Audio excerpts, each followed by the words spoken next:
¿Listo?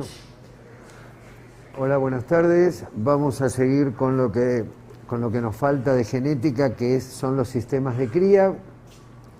Antes vamos a repasar un poco rápidamente todo lo que vimos hasta ahora. Primero definimos lo que era el gen. Recuerdan que era una porción de DNA que mandaba, que codificaba la síntesis de una proteína con función enzimática que hacía que una sustancia pasara a la otra. De ahí vimos cómo el color de ojos dependía de que estuviera el gen que fabricara esa enzima para tener los ojos oscuros o tener los ojos azules.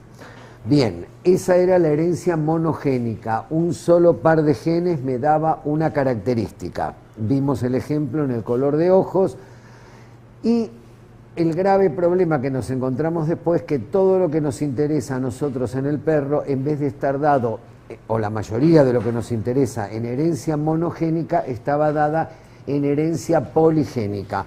Muchos genes daban una característica. Bien.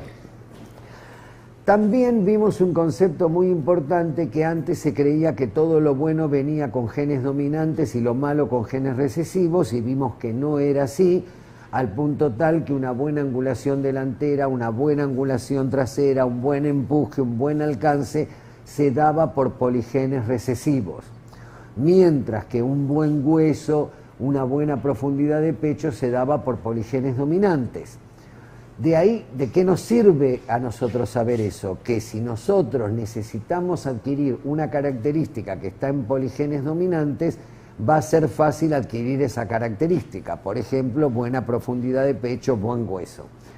Pero si nosotros tenemos buen movimiento, que está en poligenes recesivos, y cruzamos con un perro que no tiene buen movimiento, él va a tener más dominantes que recesivos en su poligen, y a la mayoría de los cachorros le va a pasar los genes dominantes, van a tapar a los recesivos de la madre y los cachorros no van a tener buen movimiento.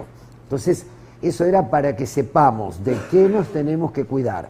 Cuando las características buenas son a poligenes recesivos, tenemos que conservarlas y criar con características buenas con poligenes recesivos. Cuando a mí me interesa adquirir algo que está en un poligen dominante, es muy fácil adquirir la característica porque enseguida voy a tener en los cachorros esa característica porque está dada por poligenes dominantes. Bien, también dijimos que los poligenes eran influenciados por el medio ambiente y que el fenotipo final era lo que daba la genética más el medio ambiente y obteníamos el fenotipo final, y vimos montones de ejemplos del perro que podía tener buen hueso y era mal alimentado, del siberiano que vivía en Brasil y el calor le hacía mal y tenía un mal manto. Vimos cómo el medio ambiente influenciaba sobre los poligenes. Bien, la clase pasada también vimos la parte de selección y dijimos dos tipos de selección. Una selección para ver cuál es el cachorro que se va a quedar en mi criadero para seguir mis planes de cría, y el otro tipo de selección que vimos era cómo seleccionaba un macho para cruzar a mi hembra. En el caso de la selección de los cachorros vimos que el mejor método era el segundo que habíamos visto, por niveles independientes de rechazo, donde le poníamos a cada característica lo que nosotros le fijábamos, umbrales, hasta dónde íbamos a aceptar, y nos quedábamos con aquellos que tuvieran esas características que íbamos a aceptar. También dijimos que se podía poner puntos a las características y hacer un score, pero vimos que era más trabajoso y no todo el mundo tiene el tiempo de hacerlo. Y por último vimos cómo hacíamos para seleccionar un perro para servir a nuestra hembra. Lo primero que dijimos era la selección individual visual. Esa selección individual visual es un fenotipo, lo que yo estoy viendo, me decía mucho acerca del perro. ¿Se acuerdan que dijimos que podíamos ver primero la forma del perro, si era cuadrado, si era rectangular, etcétera, etcétera? Dijimos que podíamos ver la cabeza, dijimos que podíamos abrir la boca, ver la mordida y ver los dientes, vemos la posición de las orejas, vemos la línea dorsal, vemos la inserción de la cola, vemos la angulación delantera, vemos la angulación trasera, y por supuesto, si encima lo hacíamos mover en un ida y vuelta o en una vuelta, podíamos ver también el tipo de movimiento. Pero como toda esa selección era fenotípica, dijimos que para poder decir este es el perro con el que voy a servir a mi perra, teníamos que hacer otro tipo de estudios como, por ejemplo, el análisis de pedigrí. En el análisis de pedigrí dijimos que nos era útil únicamente si sabíamos algo de los perros que estaban en ese pedigrí. De lo contrario, teníamos un montón de nombres y no nos servía para seleccionar. El pedigrí sí nos va a servir para los sistemas de cría, pero para seleccionar me sirve únicamente que yo sepa algo más de los nombres que están en ese pedigrí. Bien. El segundo método era el test de progenie. Dijimos, vayamos a buscar los hijos del perro y veamos lo que dio el perro. Y dijimos que ese era el mejor de todos. Por supuesto, porque yo a través de los hijos puedo observar lo que es genéticamente el padre. Y cuando no se podía aplicar el test de progenie, íbamos a los parientes colaterales, hermanos del perro, primos, tíos del perro, y podíamos estudiar un poco todo lo que pasaba con la familia. Todos esos datos nos pueden indicar que ese es el perro que realmente podemos servir a nuestra perra y no estamos en un 100% de seguridad. Ojo, siempre nos pueden saltar cosas que nosotros no vimos, pero cuanto más estudiemos antes de hacer el cruzamiento, mucho mejor. Bien, y por último, la última herramienta son los sistemas de cría. Y acá en los sistemas de cría, lo que vamos a ver es cuánto emparentados o no están los perros con los que yo voy a hacer la cruza. ¿Está claro? Lo que tengo que ver es el grado de parentesco que tienen los perros con que yo voy a hacer esa cruza. Entonces, vamos a contar primero el final de la historia, porque si no después me preguntan cada 2 minutos. Bien, existen 3 sistemas de cría. Y los nombres están en inglés y los vamos a dar en inglés porque todo el mundo los habla en inglés.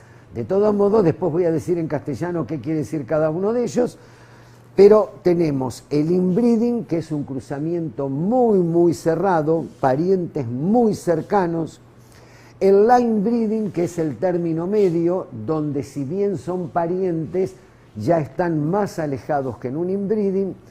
Y por último, el outbreeding, 2 perros que no tienen, un macho y una hembra, que no tienen nada que ver en su parentesco.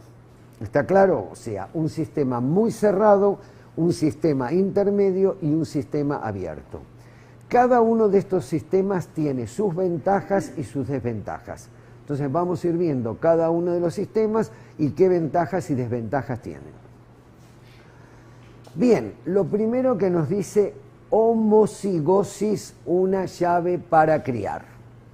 ¿Qué quiere decir homocigota? Que los 2 genes son iguales, sean los 2 dominantes o sean los 2 recesivos. Siempre que los genes sean iguales, hablamos de homocigota.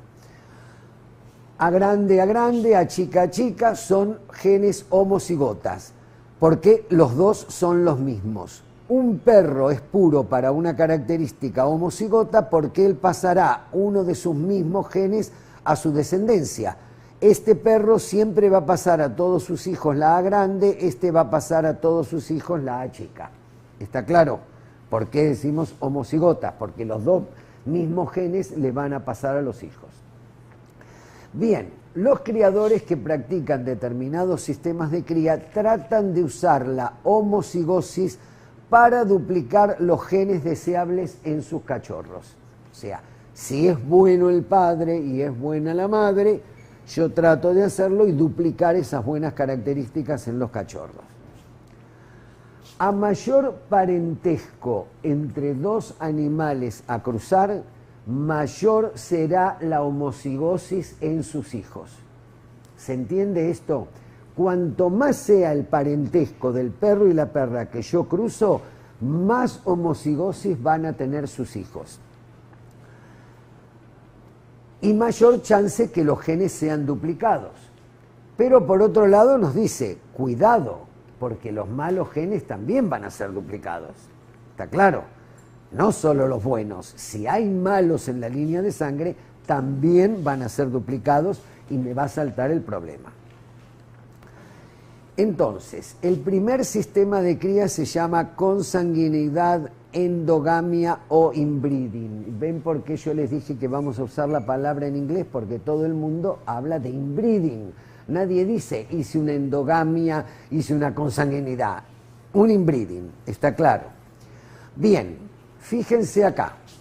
Es el apareamiento de individuos que tienen relaciones de parentesco más cercanas del resto de los miembros de la raza a las que pertenecen. Tanto como padre con hija, hermano con hermana, madre con hijo. Esto es un inbreeding. ¿Está claro? Estas tres cruzas que acabo de darles son inbreeding. Bien.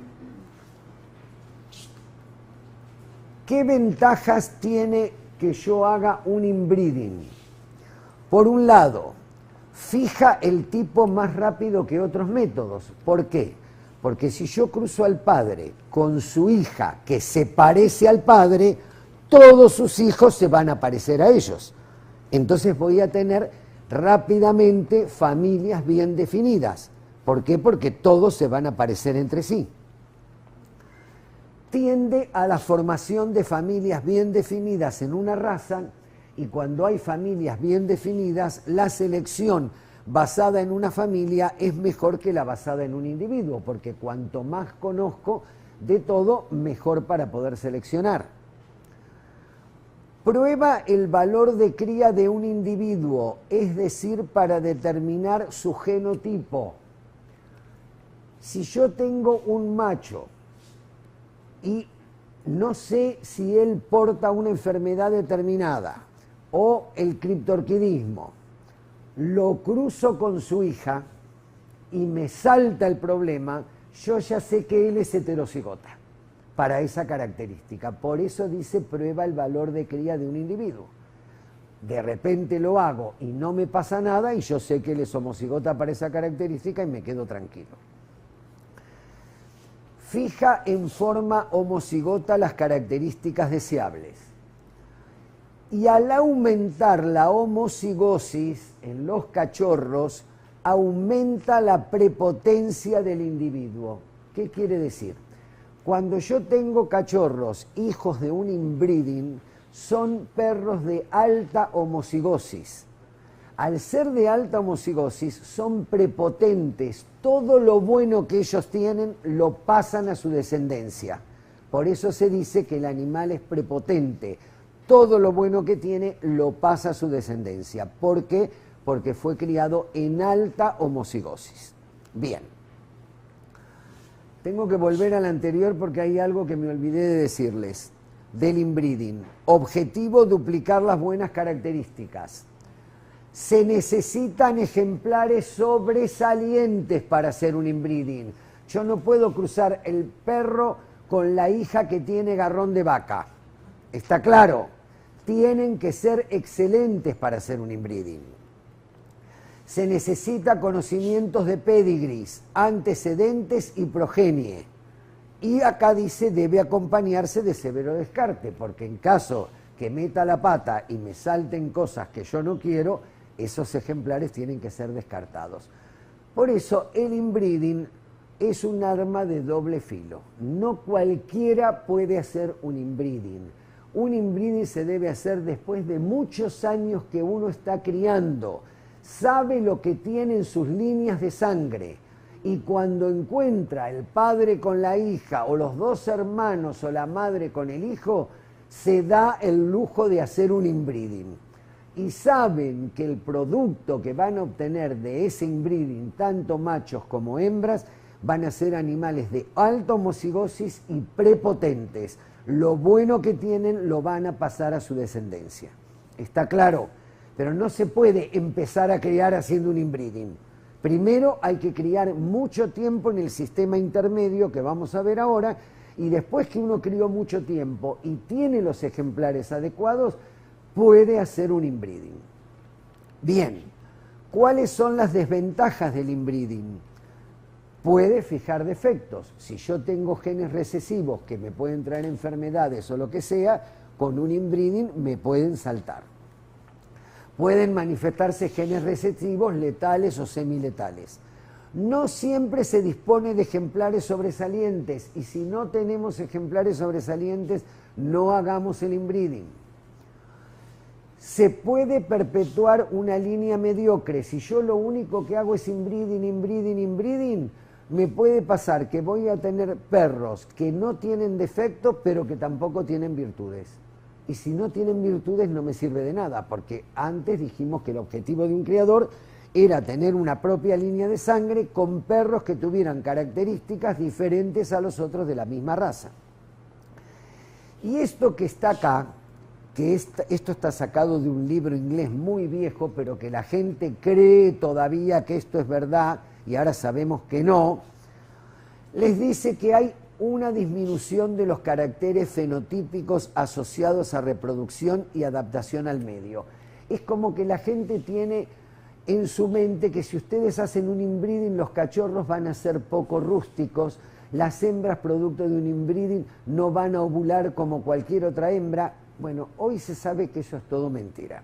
Si yo en mi línea de sangre no tengo genes para que los cachorros sean rústicos, los cachorros van a ser normales. El inbreeding no hace nada, pero la gente hoy en día lo sigue creyendo y dice, no hagas un inbreeding porque los cachorros van a ser poco rústicos, van a ser débiles. Eso no lo hace el inbreeding, eso lo hace la línea de sangre, los genes que estén en la línea de sangre. Por eso dice acá, el inbreeding no crea genes indeseables, no crea ningún gen. Él lo único que hace es incrementar la expresión de aquellos que están presentes en estado heterocigota. Entonces, al estar en estado heterocigota en el padre y en la madre, el que le toque el doble recesivo le salta el problema. Puede exacerbar una tendencia hacia los desórdenes controlados por múltiples genes, tales como displasia de cadera, anomalías congénitas del corazón. Obviamente, en una raza con propensa a displasia de cadera, y tengo un padre y una hija que pueden llegar a tener algún grado de displasia de cadera, el inbreeding se va a hacer una fiesta con la displasia de cadera. Se entiende claramente por qué no podemos hacer esas cosas.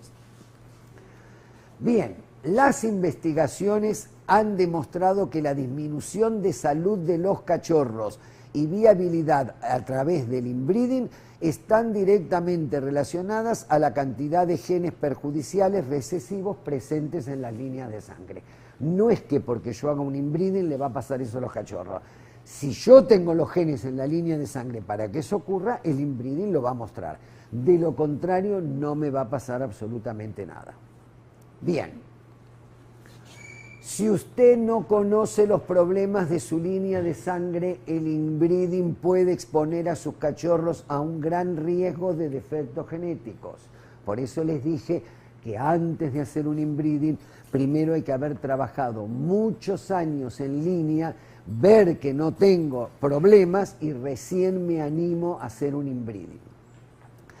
Algunas líneas prosperan con este sistema y otras no. Aquellas líneas que tengan genes recesivos que pueden traerme diferentes enfermedades nunca van a poder estar sometidas a un inbreeding porque va a saltarme el problema ni bien haga el inbreeding.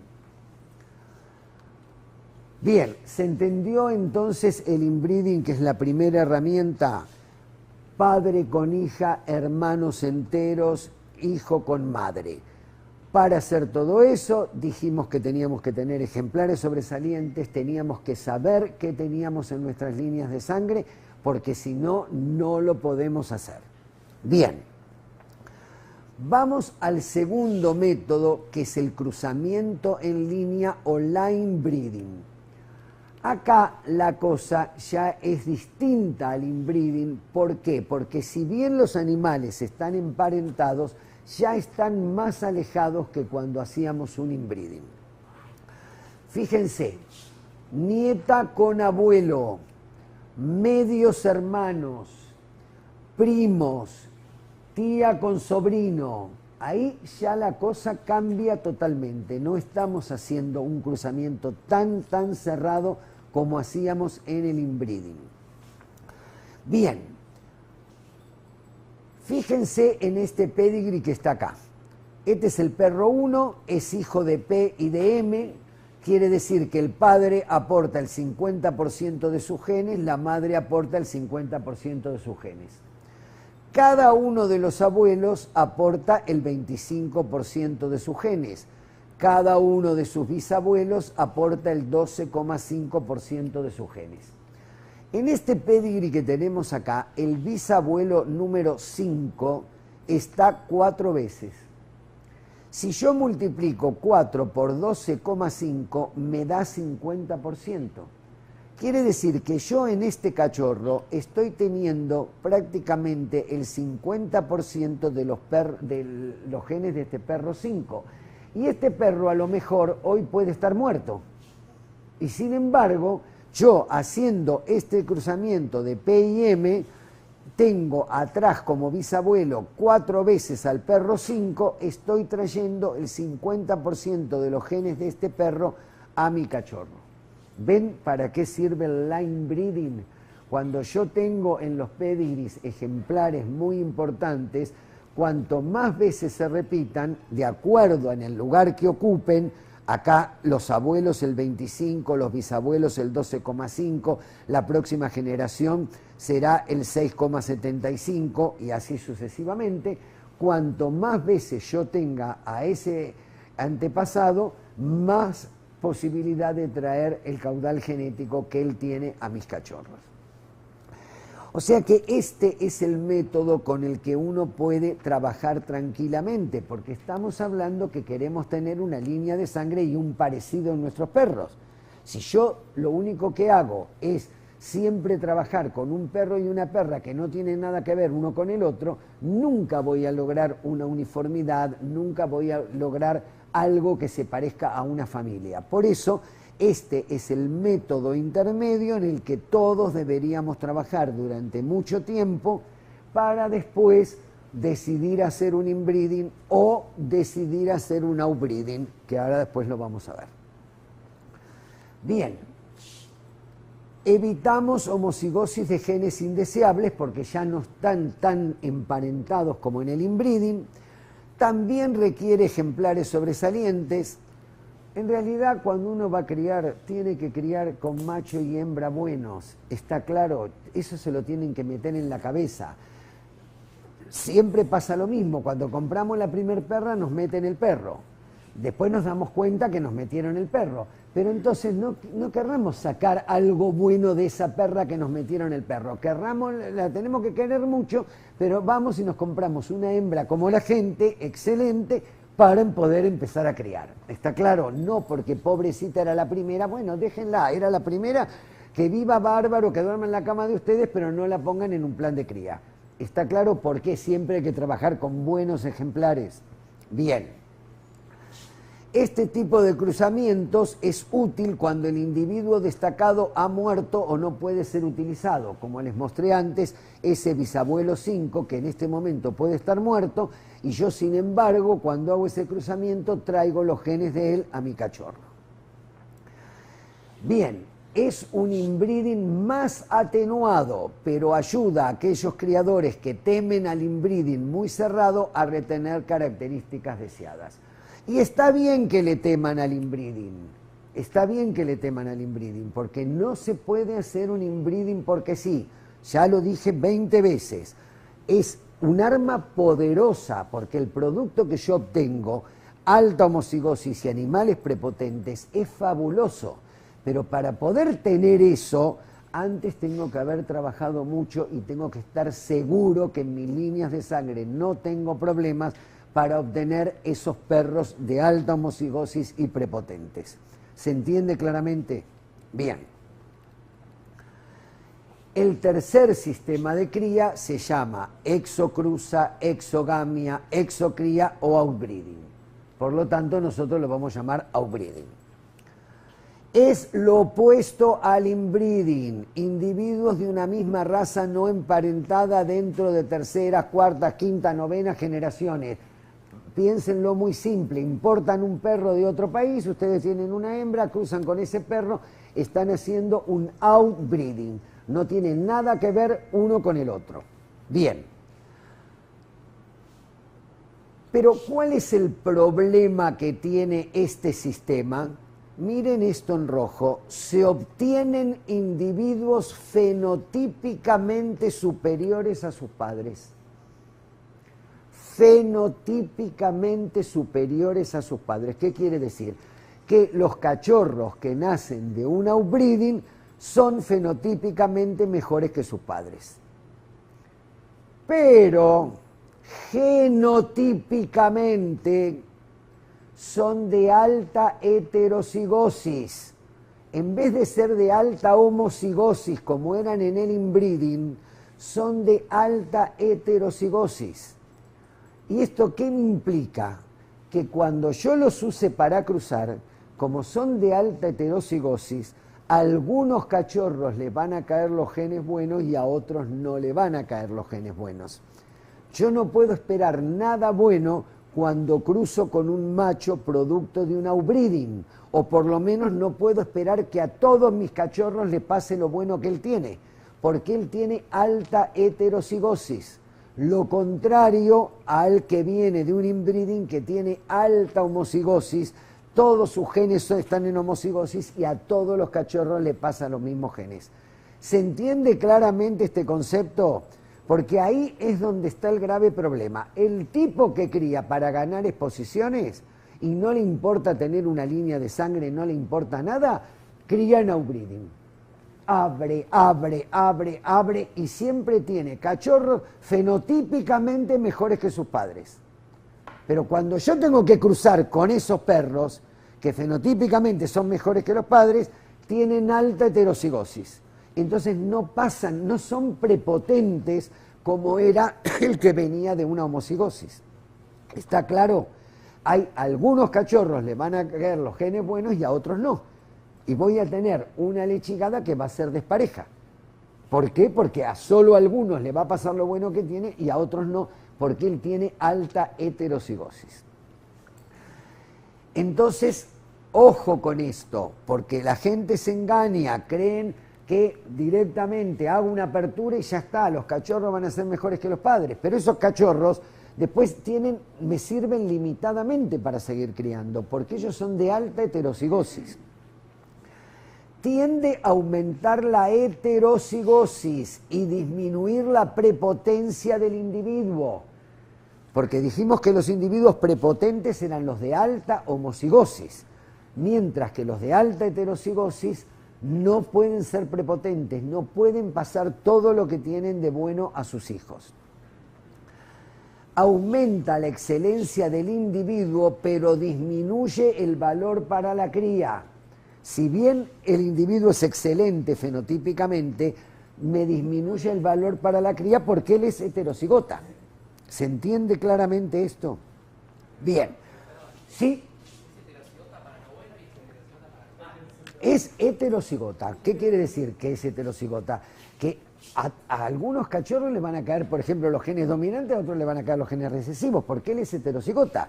No es lo que te pasa con un prepotente que tiene o todos los genes dominantes o todos los genes recesivos. ¿Está claro? Este es heterocigota para todas las características, porque viene de dos líneas de sangre que no tienen nada que ver una con la otra.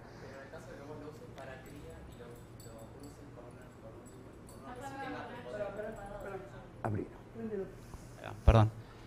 En el caso de que vos lo quieras usar para cría y lo cruces con un ejemplar que sí tenga prepotencia, ¿qué pasa ahí? Nada, ahí estás haciendo hijos heterocigotas.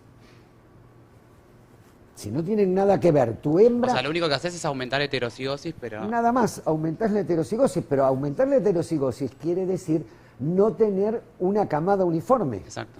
Y no está claro. Y no seguir generando, claro, seguridades, están ¿no? en la línea de sangre. Pero ustedes entonces me van a decir, bueno, ¿para qué sirve este sistema? Porque si por un lado sirve para los tarados que lo único que les interesa ganar es posiciones y no les importa el valor de cría de sus individuos, ¿para qué existe este sistema? Bueno, pero es así, como siempre es que son fenotípicamente mejores que los padres, en realidad se usa para eso. Pero sí tiene una utilidad muy importante esto. es cuando yo quiero adquirir una característica que no tengo en mi línea de sangre. Por ejemplo, importan un perro, viene ese perro y tiene una inserción de cuello que mis perros no lo tienen. Entonces, ¿qué hago? Yo a una de mis hembras trabajadas la sirvo con ese perro. Pueden pasar dos cosas, que ese perro haya sido criado en línea y tenga alta homocigosis y a todos los cachorros le va a pasar el cuello, o puede pasar que él tenga alta heterocigosis, sea heterocigota, a algunos cachorros me va a pasar el cuello y a otros no. Entonces, ¿yo qué hago? Selecciono a aquellos cachorros que reciben ese cuello que yo no tengo. Y con esos cachorros vuelvo a mi línea de sangre.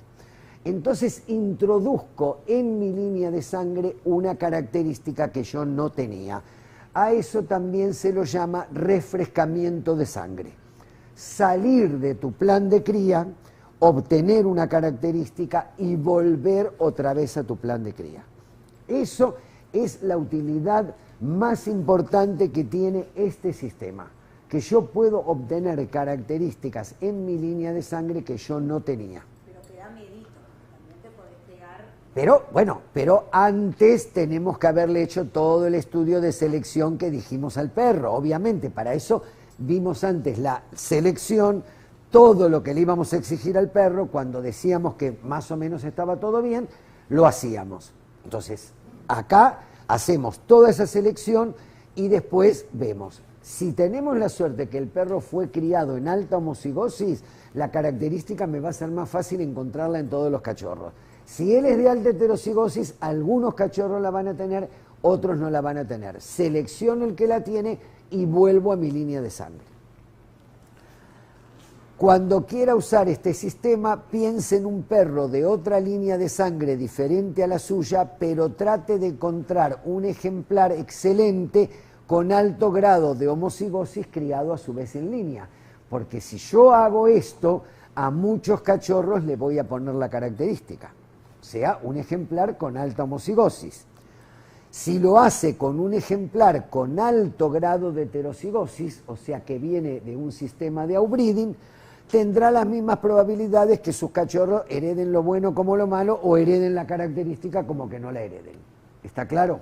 Esa es la diferencia. Si yo quiero que a muchos les llegue la característica, trato de buscar un perro que tenga homocigosis. Si tiene alta heterocigosis, me juego y al que le toca el cuello, me lo quedo y vuelvo a mi línea de sangre. Bien, a este sistema, el outbreeding que expliqué antes era dos perros que no tenían nada que ver. Pero cuando yo hago una apertura para volver a mi línea de sangre, a eso se lo llama outcross. Salgo, me quedo con la característica y vuelvo a mi línea de sangre. A este sistema se lo llama outcross. Ven que dice es casi sinónimo de outbreeding y debe reservarse para cuando es usado durante un plan de cría y lleva implicado que una vez efectuado se volverá al plan de cría. ¿Está? Bien, como resumen de los sistemas de cría, tenemos, por un lado, el inbreeding, que involucra parientes tan cercanos como hermanos enteros, padre con hija, madre con hijo. Line breeding, este es el cruzamiento en el que nos podemos mover con tranquilidad.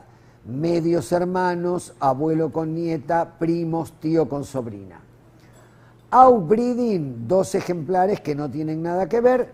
Outcross es una apertura de sangre para volver a la línea de sangre. Buscar una característica y volver a la línea de sangre. Bien. Y ahora es el momento que van a trabajar ustedes en el curso por todo lo que trabajé yo. Ustedes acá tienen un macho A con su pedigree, una hembra B, una hembra D y una hembra C.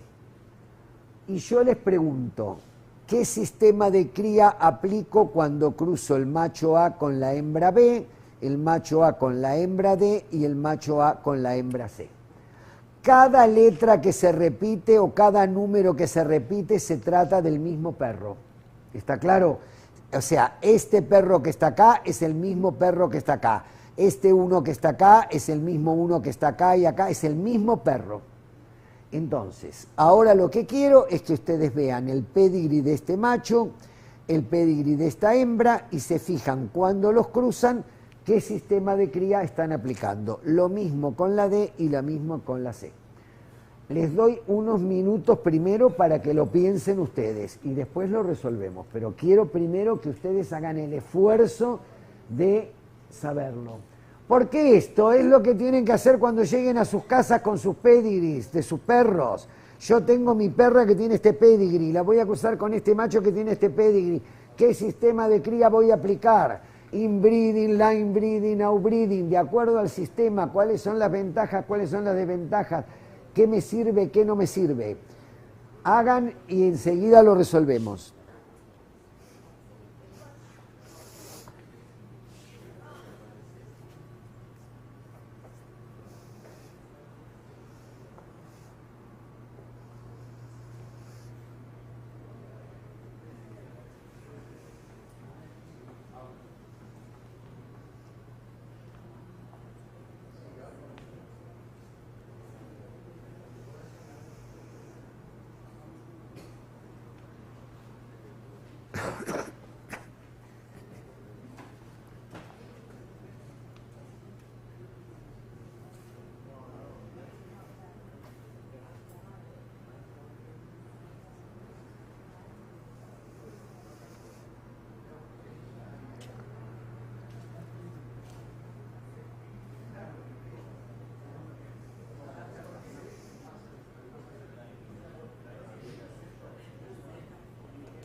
¿Hay alguno que no tiene la mínima idea de lo que tiene que hacer? Levanta la mano y voy y lo ayudo. Hagan primero los 3, después vemos el 4. ¿Hay que hacerlo escrito? No, ya lo digan. No. Pero todo el mundo entiende lo que tiene que hacer. Bueno, listo. ¿Estamos para resolver? Bien. Cuando cruzamos el macho A con la hembra B, ¿qué sistema de cría aplicamos? Outbreeding. ¿Por qué? Porque no tiene nada que ver los perros que están en este lado con los perros que están en este lado. Hice un outbreeding total. Cuando cruzo el macho A con la hembra D, ¿qué sistema uso? A ver, hay algunos que dicen in y hay algunos que dicen line. A con D.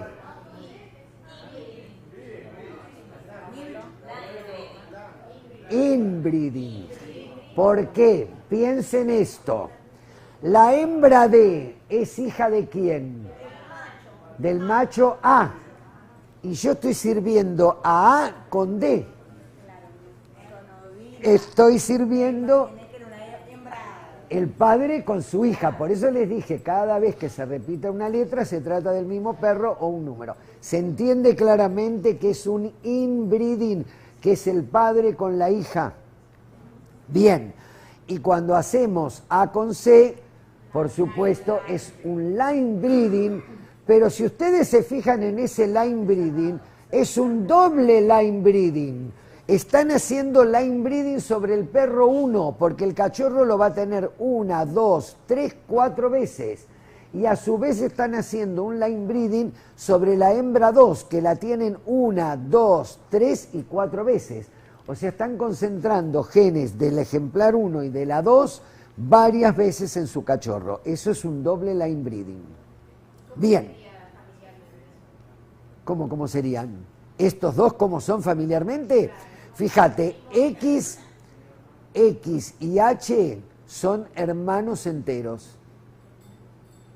O sea, que estos son hijos de dos hermanos. Z es 1 con 3 y W es B con 2. Acá no tendrías nada que ver, pero acá ya tenés que este y este son hermanos enteros. O sea que acá estás haciendo un line breeding, pero lo estás haciendo doble porque lo estás haciendo sobre el perro 1 y sobre la perra 2. Ahora yo les pregunto, cuando nació A, que crucé X por Z, ¿qué sistema usé? Line breeding, porque X y Z son medios hermanos, hijos del mismo padre con diferentes madres. Cuando nació B, que crucé F con N, ¿qué hice? Outbreeding, no tenía nada que ver uno con el otro. Cuando nació D, que crucé A con O, ¿qué sistema apliqué? Outbreeding, no tiene nada que ver uno con el otro. Y cuando nació C, que hice H con W, por supuesto, line breeding, ¿por qué? Porque tengo el 1 acá y el 2 acá 3 veces. ¿Se entiende claramente? Esto es lo que tienen que hacer con los pedigrees ustedes cada vez que van a cruzar una perra con un perro. Tienen que enfrentar los pedigrees, tienen que ver las veces que se repiten los ejemplares y saber qué sistema de cría están aplicando. Bien, en el caso del ejercicio 4, que igual no se ve muy bien acá, les dice que la letra J es hijo de A por D. A por D era un inbreeding y me nace J. A este J, hijo de un inbreeding, lo sirvo con la hembra B. Nada que ver, estoy haciendo un outbreeding, una apertura de sangre. Al hijo de esa apertura de sangre lo vuelvo a servir con J, o sea, vuelvo a mi línea de sangre. O sea que todo lo que hice acá fue un outcross. Salir de mi línea de sangre, quedarme con algo que yo buscaba y vuelvo a mi línea de sangre. Eso es el outcross para adquirir una característica que yo no tenía e incorporarla a mi línea de sangre. Bien. ¿Cuál es el mejor sistema de cría? No hay un mejor sistema de cría. Se debe trabajar en línea permanentemente. Después de trabajar mucho tiempo en línea, se pueden hacer juiciosos inbreeding cuando realmente tenga ejemplares excelentes que lo merezcan y que sepa que no tengo problemas en mis líneas de sangre. Y también cuando quiero adquirir una característica que yo no tengo, hago una apertura de sangre, obtengo la característica y vuelvo a mi línea de sangre e introduzco esa característica en mi línea de sangre. ¿Se entiende claramente cómo es este juego? El balance es simple, se trabaja en línea, siempre. Juiciosos inbreeding, juiciosos outbreeding. Si quiero hacer un outbreeding y el ejemplar tiene alta homocigosis, a todos les voy a pasar la característica y me va a ser más fácil de incorporarla. Si el ejemplar es de alta heterocigosis, al que le toque la característica tendré que ponerlo en mi línea de sangre. Pero si yo tengo que a todos les tocó la característica, es más fácil seleccionar entre muchos que a uno solo que le haya tocado la característica. Aunque a ustedes les parezca mentira, en Estados Unidos hablan del síndrome del padrillo popular. ¿Qué quiere decir? Que toda la gente va y cruza con el perro que ganó la nacional. Ahora, cruzan con el perro que ganó la nacional y después dicen, ay, pero la mayoría de los cachorros, claro, si el perro que ganó la nacional tenía alta heterocigosis, no me va a pasar todo lo bueno que él tiene a sus cachorros. Si era de alta homocigosis, la cosa es totalmente distinta. Pero está claro, hasta el punto tal que se llama el síndrome del padrillo popular. La gente cree que porque ganó la exposición tengo que usar a ese. No, tengo que usar a ese o ver qué es lo que le pasa o ver cómo fue criado ese perro. Y ver qué voy a esperar en las crías. Bien, los nuevos criadores deben comenzar con line breeding y a través de cuidadosa selección y experiencia, gradualmente aumentar el grado de intensidad para poder llegar a un inbreeding, o cuando necesiten incorporar algo harán un outbreeding y vuelven a su línea de sangre. Bien, vimos los 3 sistemas de cría. Doblando sobre una falta.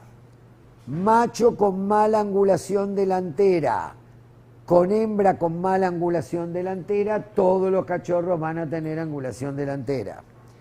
No críe con un perro que tiene el mismo defecto que su hembra.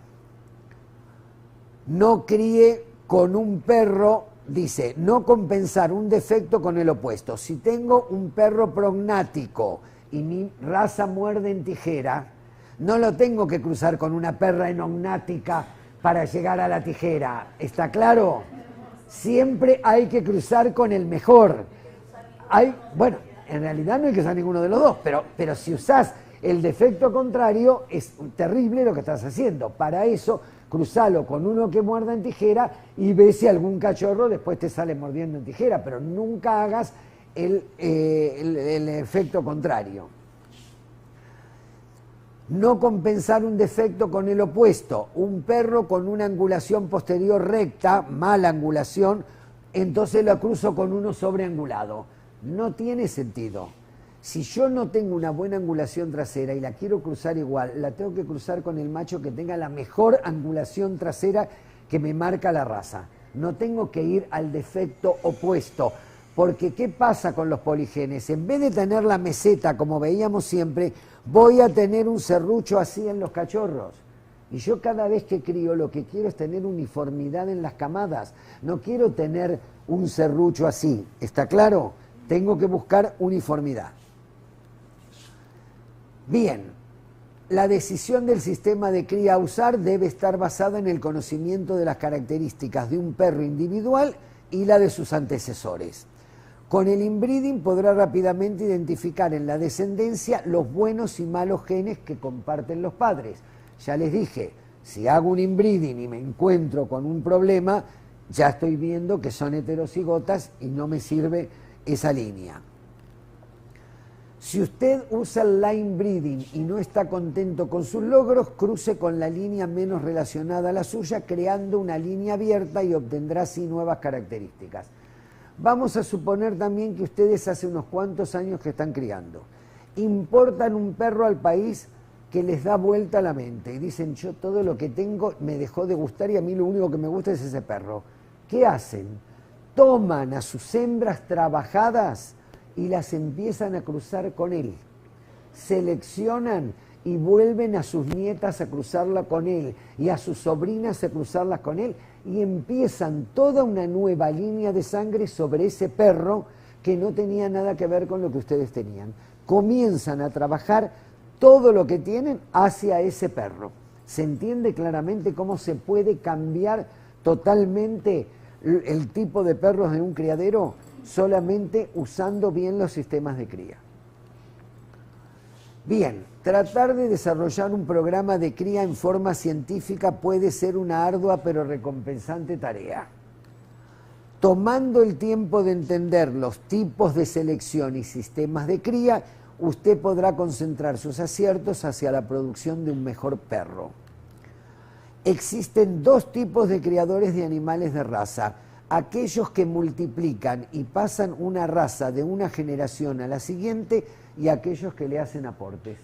O sea, nosotros como criadores tenemos que estar en este lugar, en los que hacemos aportes, porque lo demás estamos hablando de la categoría vende perros. Lo único que hacen es multiplican y pasan de una generación a la otra. Nosotros no es que tenemos que hacer eso, sino que lo que tenemos que lograr es hacer aportes para que la raza vaya mejor o que por lo menos los perros tengan características determinadas y que puedan diferenciarse de los perros de otros criadores. Bien, con esto terminamos acá. En la otra hora voy a dar color. El color no va a entrar en el examen. En el examen no voy a tomar ninguna definición de nada. No tienen que saber nada de memoria porque no voy a pedir que reciten nada. Las preguntas del examen se pueden contestar en 2 renglones porque van a ser todos problemas de criadores en base a la genética. ¿Está claro? No se van a salvar de una del color de ojos, obviamente. Así que un ejercicio de color de ojo va a haber. Poligenes. Bien. El ejercicio que vimos hoy, les voy a poner un perro con diferentes perras y qué sistemas de cría usan. ¿Está claro? Bueno, el examen va a estar basado... y selección. Después les pregunto, ¿qué método de selección utilizarían para cruzar a su perra? Y me contestan outbreeding. Bueno, método de selección, lo dijimos el otro día, la selección individual visual, el análisis del pedigree, el test de progenie, parientes colaterales. Eso es método de selección. No inbreeding, outbreeding, está claro, que son sistemas de cría. Bien, así que bueno, en eso se basa el examen, es muy simple, es para que muevan la masa encefálica. Sí, es para eso nada más, no quiero nada de memoria, no voy a preguntar ninguna definición de memoria de nada de lo que está acá. ¿Está claro? Listo, 5 minutos y vemos color del manto. ¿Qué es lo que nos queda?